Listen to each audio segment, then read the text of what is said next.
Mais nous bénissons le Seigneur pour la grâce qu'il nous accorde de pouvoir venir dans ta maison aujourd'hui pour t'accompagner dans cette semaine qui commence. Nous avons commencé une série dans laquelle la semaine dernière, nous avons parlé du pardon dans les alliances. Et nous allons continuer dans cette série du pardon parce que quand tu sais que tu as été pardonné en Jésus-Christ, passé, présent et futur, tu peux facilement recevoir ta guérison et ta bénédiction.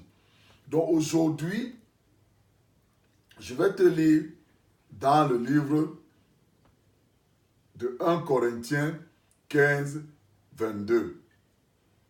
La Bible du Semeur, il dit, en effet, de même que tous les hommes meurent du fait de leur union avec Adam, tous sont ramenés à la vie du fait de leur union avec Christ. Il dit ici que, en effet, à cause de ton péché, tu meurs. Tu meurs pauvre, malade, tout cela à cause d'Adam. Donc maintenant, à cause du fait que Jésus est venu, il t'a sauvé. Tu n'es plus dans tes maladies. Ésaïe 53, verset, tu lis Ésaïe 53, 5 jusqu'à la fin. Tu vas voir que Jésus a porté tes maladies. Il a porté une seule fois, il est venu une seule fois. Et il est mort sur la croix, il a dit tout est accompli. Donc tout ce que tu as reçu d'Adam est fini à la croix. Et par la résurrection de Jésus-Christ maintenant, tu es une nouvelle créature. 2 Corinthiens 5, à partir du verset 17 jusqu'à la fin, te le dit, que Jésus est devenu péché pour que toi tu deviennes juste devant Dieu. Donc, la parole de Dieu nous dit ici donc que par ton union avec Jésus-Christ, tu es ramené à la vie. Tu as la vie de Dieu. Parce que Jésus a dit que celui qui l'a trouvé, trouve la vie et la vie en abondance. Il est le fidèle berger qui est venu pour te donner la vie en abondance. C'est-à-dire que tu es béni et les autres voient que tu es béni et eux aussi, tu peux bénir les autres. Donc, la parole de Dieu est très claire là-dedans, frères et sœurs. Tu as reçu en Adam la malédiction. Mais en Jésus, tu as la bénédiction. Ici, je vais te donner un exemple d'un homme qu'on appelle David. David dit ici, là, dans Romains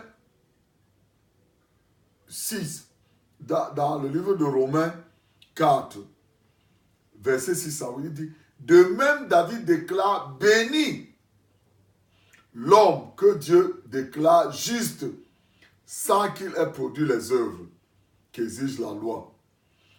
Ils sont bénis, ceux dont les fautes ont été pardonnées et dont les péchés ont été effacés. Il est béni, l'homme au compte de qui le Seigneur ne porte pas le péché. Frère, Jésus a porté tes péchés passés, présents et futurs. Arrête de demeurer dans tes erreurs. Tu commences à dire, oh, c'est comme ça que tu es. Non! Tu dis, je suis la justice de Dieu en Jésus-Christ. Quand la colère là vient, quand la rancune là vient, même la maladie là, la douleur là vient, tu dis que je suis la justice de Dieu en Jésus-Christ. 2 Corinthiens 5, verset 10, verset 21. Jésus est devenu pauvre. Jésus a porté la maladie ici sur la croix. Donc aujourd'hui, je suis guéri de cette maladie. Jésus a porté le mauvais cas de mon enfant ici là. Il a porté le cas là. Comme il a porté le cas là, aujourd'hui, parce que Jésus a porté les mauvaises choses de mon enfant est délivré. La parole de Dieu le dit. Ouvre dans le Proverbe 10. Tu vas voir que la parole de Dieu dit là-dedans que l'ennemi peut faire tout pour chercher à détruire tes enfants. Mais il sera puni et les enfants du juste seront délivrés. Qui est le juste? C'est toi. Et la parole de Dieu dit encore quoi? La parole de Dieu dit que Dieu prend plaisir d'entendre la prière du juste. Frère, c'est une bénédiction de savoir que tes péchés ne sont plus, que Dieu ne te les compte plus. Ça ne te donne pas une raison de continuer à vivre dans le péché. Non, au contraire. Quand tu sais que Dieu t'a pardonné tes péchés passés, présents et futurs, chaque fois que la mauvaise attitude là vient, chaque fois que la mauvaise pensée là vient, tu dis, je suis la justice de Dieu en Jésus-Christ. Quand tu veux t'énerver pour insulter ton mari ou insulter ton enfant ou insulter ta femme, tu dis, je suis la justice de Dieu en Jésus-Christ. Tu vas voir ce qui va se passer. Je t'exhorte cette semaine, frères et sœurs. Reçois la bénédiction de Dieu parce que tes péchés ont été pardonnés en Jésus-Christ à la croix. Si tu n'as pas encore accepté Jésus comme ton sauveur personnel, s'il te plaît, dis-lui. Le voleur à la croix n'a pas confessé ses péchés en passant. Il a seulement dit Seigneur. Appelle Jésus Seigneur. Dis-lui Seigneur Jésus, je t'accepte comme mon sauveur. Et moi je prie. Maintenant, comme tu l'as fait, je prie que le Seigneur te conduise dans une église dans laquelle on va t'apprendre ce que Jésus-Christ a fait pour toi. Pas ce que toi tu fais pour Dieu. Que le Seigneur te bénisse cette semaine.